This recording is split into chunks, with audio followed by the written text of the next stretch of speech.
I could not stop thinking about what I was gonna have for supper today. All day at work, majority of my thoughts were, what am I gonna eat for supper tonight? It was also one of those days where nothing really sounded good. I just could not get smothered chicken and rice off of my mind. So let me show you how to make mine. It's really simple, can be done in 30 minutes after work, just like we like it.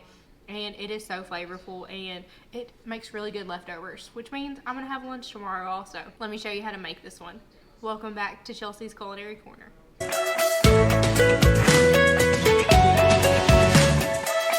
First up, you're gonna need your meat. So I have chicken, and if you've been here for very long at all, you know we are going to have chicken thighs at any time possible.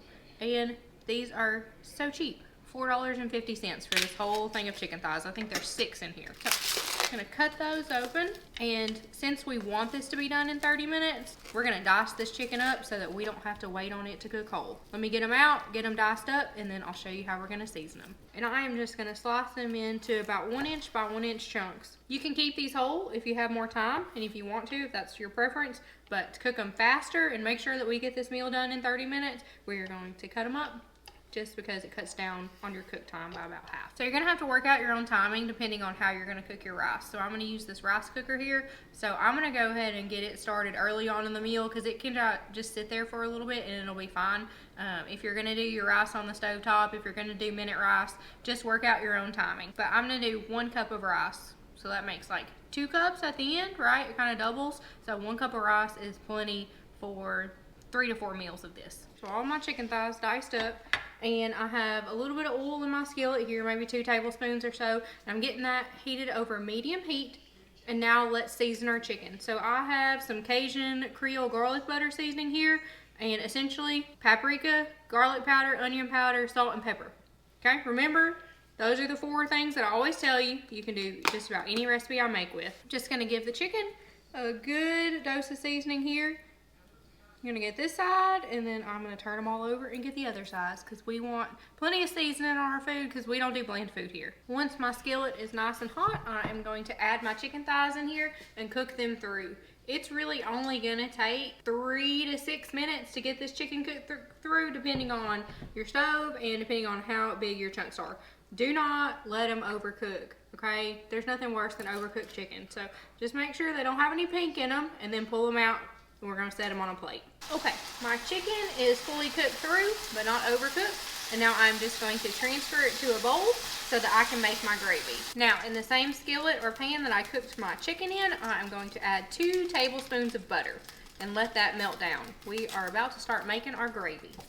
When my butter has fully melted down, I'm going to add 2 tablespoons of just regular old flour. I am just going to kind of take a little whisk here and mix in that butter and flour to where I don't have any white chunks left. We don't want any kind of raw flour in there. It's gonna clump up, and just keep on working it. And you're gonna leave this for 1 to 2 minutes, just until it's golden brown. If it starts smelling burnt, you went too far, okay? So it's gonna bubble up, and that's good.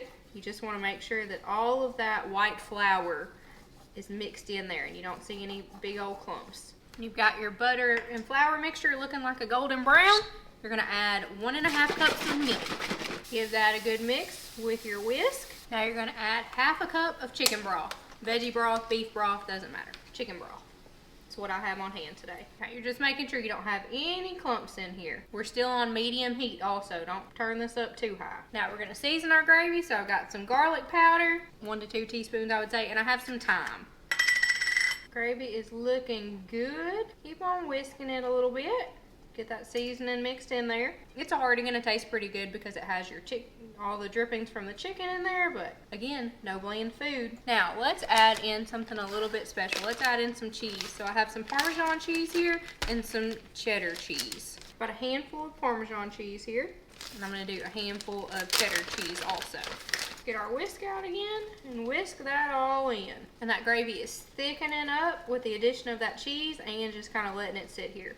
If it looks like it's getting too thick, like it's not going to be spreadable, you can add a little bit more liquid. So add you a little bit of chicken broth in there. But mine's looking pretty good right now. Now I'm going to turn my oven down to low. And I'm going to add my chicken back into the gravy. Eat very carefully or you're going to splatter it all over yourself, because I was just about to dump this whole thing.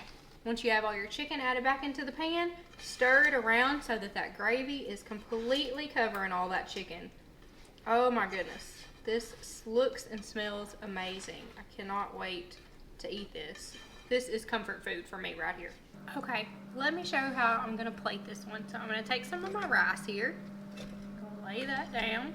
I am gonna take some of my chicken and gravy mixture over here, plop that right on top. Look at that. And I have a roll because, I don't know, it's just not enough carbs on this plate for me, but I have a good old Hawaiian roll with a little bit of butter on top, heating up, and that's gonna be my supper. Oh my gosh, I wish you all could smell this one. I mean, this really, really smells delicious. Is it my prettiest plate? No. Do I love pretty plates? Yes. But on days like today where it's just been blah, a comfort meal is what you need, and this is it for me. And it's so simple. It's done in 30 minutes when I get home. I only have, what, 2 pots to clean up? That's always a plus for me. Hope you try this one soon.